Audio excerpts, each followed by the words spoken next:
Hello plant lovers, welcome back to your small garden. ഇന്ന് നമുക്ക് ഒരു വെറൈറ്റി പ്ലാന്റ് കണ്ടു നോക്കിയാലോ.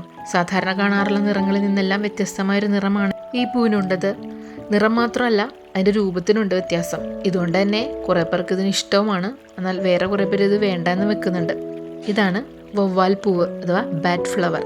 എല്ലാവർക്കും ഒരുപോലെ ഈ ചെടി ഇഷ്ടമാണോ എന്ന് ചോദിച്ചാൽ അല്ലെന്ന് തന്നെ പറയേണ്ടി വരും. ഇതിൻ്റെ ഈ കറുപ്പ് നിറവും വവ്വാലുകളുമായിട്ട് സാദൃശ്യം തോന്നുന്ന ഈ രൂപവും എല്ലാം ചിലരിലെങ്കിലും ഇഷ്ടക്കുറവ് ഉണ്ടാക്കുന്നുണ്ട്. എന്നാൽ ചിറകുകൾ വിടർത്തി പറക്കുന്ന വവ്വാലുകളുടെ രൂപം പൊതുവെ ഈ ബ്ലാക്ക് ബാറ്റ് ഫ്ലവറിൽ മാത്രമേ തോന്നാറുള്ളൂ. വൈറ്റ് കളറിലുള്ള ബാറ്റ് ഫ്ലവേഴ്സ് ഉണ്ട്. അതിന് ഈ രീതിയിലുള്ള രൂപമല്ല, കുറച്ചുകൂടി വ്യത്യാസമുള്ളതാണ്. ചിലർക്ക് ഒരു പക്ഷേ അത് ഇഷ്ടമാകുമായിരിക്കാം. കണ്ടില്ലേ, ഇതുപോലെ വലിയ ഇലകളൊക്കെയുള്ള ഒരു വലിയ ചെടിയായിട്ട് തന്നെ മാറുന്ന ഒരു പ്ലാന്റ് ആണത്. ഇവിടെ നമ്മൾ ഇതൊരു ചട്ടിയിലാണ് സെറ്റ് ചെയ്ത് വെച്ചിരിക്കുന്നത്. എന്നാൽ വലിയ പുൽത്തകിടിയിലും മറ്റും അതിലുള്ള ഗാർഡൻ ഏരിയയൊക്കെ ഉള്ളവർക്ക് ഇത് നല്ലൊരു സെന്റർ ഓഫ് അട്രാക്ഷൻ ആക്കി വെക്കാൻ പറ്റുന്ന ഒരു പ്ലാന്റ് കൂടിയാണ്. ചേമ്പിൻ്റെയൊക്കെ ഒരു വർഗ്ഗത്തിൽപ്പെട്ടിട്ടുള്ള ഒരു സസ്യമാണിത്. ഓരോ ചെടിയും പൂട്ട് തുടങ്ങിയാൽ ഇലകൾക്കിടയിൽ നിന്നും വീണ്ടും വീണ്ടും ഇങ്ങനെ പൂക്കൾ വന്നുകൊണ്ടിരിക്കും. ഈ പൂവിൻ്റെ നിറവും രൂപവും കൊണ്ടാണ് ഇതിനെ ബാറ്റ് ഫ്ലവർ എന്ന് കോമൺ ആയിട്ട് നമ്മൾ വിളിക്കുന്നത്. ബാറ്റ് ഫ്ലവർ അല്ലെങ്കിൽ വവ്വാൽ പൂവെന്ന്. എന്നാൽ യഥാർത്ഥത്തിൽ ഇതിൻ്റെ പേര് ടാക്ക ചാൻഡ്രിയേറി എന്നാണ്. അതായത് എഡ്വേർഡ് ആൻഡ്രേ ടി ചാൻഡ്രിയേറി എന്നൊരാൾ. അയാളുടെ ഒരു തെക്ക് കിഴക്കൻ ഏഷ്യക്കാരനായിട്ടുള്ള ഒരു വ്യക്തിയാണ്. ഇയാളാണ് ഇത് ആളുകൾക്ക് മുന്നിലേക്ക് ആദ്യമായിട്ട് ഇൻട്രൊഡ്യൂസ് ചെയ്തത്, ഇങ്ങനൊരു പ്ലാന്റിനെ പറ്റിയിട്ട്. അല്ലെങ്കിൽ അതിന് മുന്നേ അറിയാതിരുന്ന ഒരു പ്ലാന്റിനെ ആളുകൾക്ക് അവതരിപ്പിച്ചത് ഇയാളാണ്.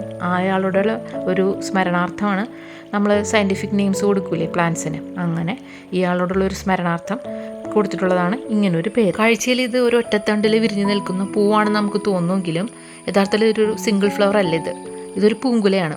ശ്രദ്ധിച്ചു നോക്കിയാൽ നമുക്ക് കാണാൻ പറ്റും, ഇതിൻ്റെ ഉള്ളിൽ അനേകം മുട്ടുകളും പൂവുകളും ഒക്കെ ആയിട്ട് നിൽക്കുന്ന ഒരു പൂങ്കുലയാണിത്. ഈ മുട്ടുകൾ വിരിഞ്ഞു വരുന്ന പൂക്കൾ പോളിനേറ്റ് ചെയ്യപ്പെട്ടുണ്ടാവുന്ന വിത്ത് തന്നെയാണ് ഇതിൻ്റെ പ്രധാന പ്രൊപ്പഗേഷൻ മെത്തേഡ്.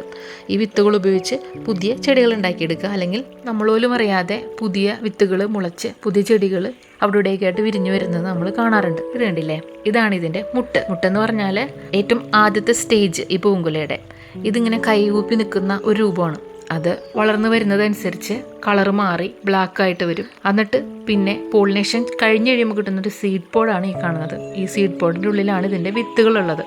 ചൈനക്കാരൊക്കെ ഇത് മെഡിസിനൽ പ്ലാന്റ് ആയിട്ട് യൂസ് ചെയ്യുന്നതെന്ന് കേട്ടിട്ടുണ്ട്. ഇതിൻ്റെ സീഡ്സ് ഉപയോഗിച്ചിട്ട് ചെറിയ ചെറിയ കാര്യങ്ങൾ മുതൽ ക്യാൻസറിനുള്ള മെഡിസിൻ വരെ ഉൽപ്പാദിപ്പിക്കുന്നു ഞാൻ വായിച്ചപ്പോൾ കണ്ടിട്ടുണ്ട്. അറിയില്ല കൃത്യമായിട്ട്. ഇതുണ്ടോ ചട്ടിയുടെ താഴെ പുതിയൊരാൾ നിൽക്കുന്നത്? ഇത് നമ്മൾ പോലും അറിയാതെ മുളച്ചു വന്ന ഒരു ചെടിയാണ്. ഇതുപോലെ വീണ്ടും 3-4 ചെടികൾ ഈ പ്ലാന്റിന് ചുറ്റും നമ്മൾ കണ്ടിട്ടുണ്ട്. മദർ പ്ലാന്റ് ഇപ്പോൾ പൂവിട്ട് നിൽക്കുന്ന സമയത്ത് നോക്കിയപ്പോൾ ചുറ്റുമുള്ള 1-2 ബേബി പ്ലാന്റ്സിലും പൂ വന്നിട്ടുണ്ട് കേട്ടോ. ഈ പൂങ്കുലകൾക്ക് മാത്രമല്ല കേട്ടോ അട്രാക്ഷൻ ഉള്ളത്. ഇതിൻ്റെ ഇലകൾക്കും നല്ലൊരു ഷൈനിങ് ആണ്, നല്ല ഭംഗിയാണ് കാണാനായിട്ട്. ശരിക്കും ഒരു പീസ്ഫുള്ളായിട്ട് എനിക്ക് ഫീൽ ചെയ്യാറുണ്ട് ഇതിൻ്റെ അടുത്ത് നിൽക്കുമ്പോൾ. എല്ലാവർക്കും ഇത് ഇഷ്ടപ്പെടുമോയെന്ന് എനിക്കറിയില്ല, പക്ഷേ ഈ പ്ലാന്റ് എൻ്റെ ഒരു പേഴ്സണൽ ഫേവറേറ്റ് ആണ്. ഒരിക്കൽ പൂട്ട് തുടങ്ങിയാൽ ഒരുപാട് കെയർ ഒന്നും വേണ്ട, അവിടെ നിന്നോളും. എല്ലാ വർഷവും നമുക്ക് വീണ്ടും വീണ്ടും പൂ തന്നുകൊണ്ടിരിക്കും. ഫെർട്ടിലൈസേഷൻ പോലും ഇതിന് ഞാൻ ചെയ്തിട്ടില്ല സത്യം പറഞ്ഞാൽ. എത്ര നാളുകളായി ഒരേ പ്ലാന്റ് ഒരേ പൊട്ടിൽ തന്നെ നിൽക്കുന്നതെന്നറിയോ. വീണ്ടും വീണ്ടും നമുക്ക് പുതിയ പുതിയ ചെടികൾ തരുന്നു, പൂക്കൾ തരുന്നു, കായകൾ തരുന്നു. സെൽഫായിട്ട് അത് മെയിൻറ്റെയിൻ ചെയ്ത് അങ്ങനെ പോകുന്നു. ഇതേപോലെ എളുപ്പത്തിൽ വളർത്താവുന്ന ഒരു ചെടി അന്വേഷിക്കുന്നുണ്ടെങ്കിൽ ഉറപ്പായിട്ടും ഈ പ്ലാന്റ് പറഞ്ഞാൽ സംഘടിപ്പിച്ചോളാം. ഇത് വർഷങ്ങളായിട്ട് നമ്മൾ ഒരേ പോട്ടിൽ തന്നെയാണ് കേട്ടോ, പോട്ട് പോലും മാറ്റിയിട്ടില്ല.